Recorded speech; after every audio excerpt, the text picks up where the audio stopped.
Hey man, this is my Two Shop Johnson. Send a shout out to Jay Calderon, Boxing Talk.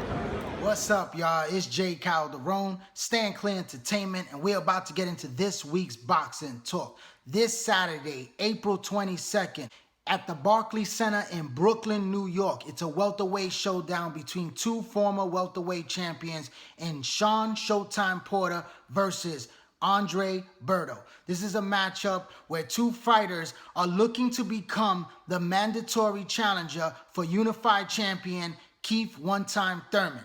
Now, I look at this fight as a very intriguing matchup because a lot of people really doubt that Andre Berto has anything left to beat a guy like Shawn Porter. Shawn Porter is very respected in the welterweight division, and he is a strong fighter, young fighter who has good speed and has very good aggression when he comes into the ring. A very strong welterweight with hard-hitting power, and he's a guy that's looked upon as the favorite in this fight. Now, Andre Berto, I've never been a fan of this guy, but I do respect him as a boxer. He has some decent skills. He is a former world champion twice. He's also a strong welterweight with very good hand speed, and he has good punching power, but he's just a guy that I never felt that was that special of a fighter. And he's had very good management with Al Heyman. He's one of the first fighters that Al Heyman has had on his stable, and now Andre Berto is looking to have another perfect opportunity to pull out an upset in this fight. And I believe that he has a 50-50 chance in doing so. Andre Berto is not a shot fighter. He's not that great of a fighter, but he's a fighter that can definitely surprise you because he has that athleticism. He's working with Virgil Hunter. He's been working with him now for quite some time. He had the big victory against Victor Ortiz. A lot of people are not going to consider that worth anything, beating a guy like Victor Ortiz. But, you know, when he fought against Floyd Mayweather, a lot of people already knew that he was going to lose against a guy like Floyd Mayweather's caliber. Floyd Mayweather is just on a different level. And a guy like Andre Berto is expected to lose against Shawn Porter. Two former champions meet at a career crossroads. Andre Berto has fought the best in the welterweight division. Here comes Berto. How about that? Uppercut Ortiz is down, and he's hurt. After suffering a series of injuries and setbacks, this two-time world champion's on the comeback trail. Now at the age of 33, the opportunity for a world title could be knocking for the last time. I see that Berto is going to put up a good fight in this fight.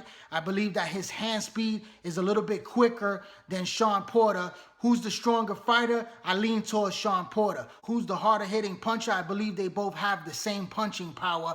Berto has a little bit more snap in his punches. You know, a guy like Porter likes to smother you with his punches, likes to bum rush you, and try to be very aggressive on the inside. Berto's gonna have to box. He's gonna have to use that jab and try to create some distance in that fight.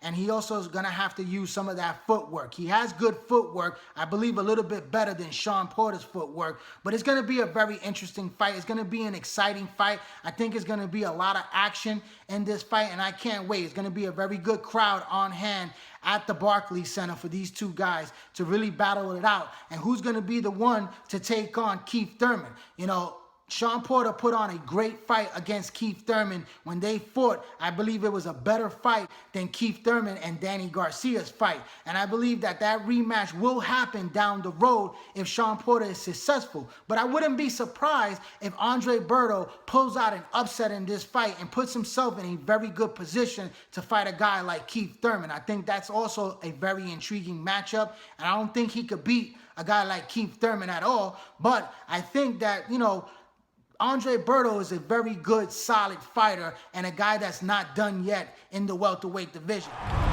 What an onslaught by Shawn Porter. Everybody knows that Shawn Porter's a tough guy. And he has great, speed, he has great power, he has great aggressiveness. And now Berto teeing off. He doesn't stop. Andre Berto doesn't stop. You hurt him, but he keeps going. He has a warrior spirit. It's a must win for both of us, man. So I look forward to this fight matchup. It's going to be a good matchup on Showtime, so tune in this Saturday for the showdown between Andre Berto and Showtime Shawn Porter. Now moving along, We're going to do a recap over the fight that took place this week. There was a shakeup in the junior welterweight division when Julius Indongo, the IBF junior welterweight champion at 140 pounds, went to Scotland to take on 3-division world champion and WBA junior welterweight champion Ricky Burns. Now, this was a fight that I felt and knew that this guy Indongo was going to be able to pull off an upset in that fight and beat a guy like Ricky Burns. Ricky Burns is a very good fighter. He's a guy that's at the end of his career, but he was the hometown favorite. He was the one that was expected to win in his backyard, and I just had a feeling that this guy, who's very tall for the division and very rangy with that long reach, was going to show something. He had a spectacular knockout when he won the title in Russia, and now he was going on another road trip to another champion's backyard to pull out another upset victory. This is 2 back-to-back victories, and this guy shows some very good boxing skills in this fight. He was able to create a lot of distance with that reach and height and use the jab, and also was the quicker fighter in there to score punches all night long. He basically dominated the whole entire fight. I didn't give Ricky Burns even a round. It was a perfect shutout victory for the new unified champion, who now has the WBA and the IBF title, and now he is an undefeated world champion that's looking for a big opportunity, and everyone is calling for Terrence Crawford. Right now, Terrence Crawford has a fight coming up May 20th in Madison Square Garden, New York City, against a talented Olympic gold medalist in Dominican's Felix Diaz. Now, Felix Diaz is a guy that has a very good skill set. He's very fast. He has good boxing skills, and he has decent punching power, but people are expecting him to lose against a guy like Terrence Crawford. Terrence Crawford is on another level. This guy is such a good boxer. He's very fast, and he has very good punching power as well in the 140-pound weight division. And people are expecting him to move up to 147. But Terrence Crawford still has a lot of business to be done at 140. And he's the junior welterweight king of the division. He has 2 world titles, the WBC and the WBO.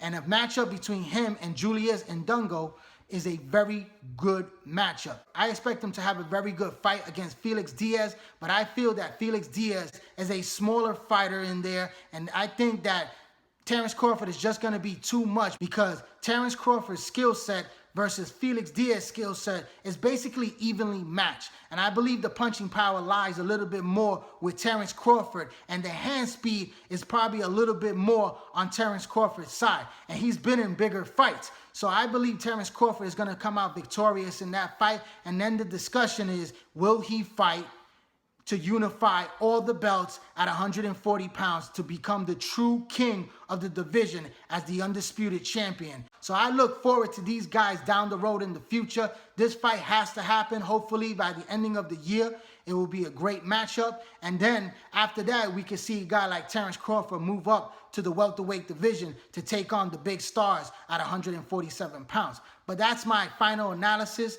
And I would like to thank everyone for tuning in to this video. Please subscribe to my YouTube channel, J Calderon Boxing Talk. Also follow me on Instagram and follow me on Twitter at J Calderon Boxing. And also join that Facebook boxing group page. I'm J Calderon, Stand Clean Entertainment. Thanks for your support. Keep watching and please subscribe.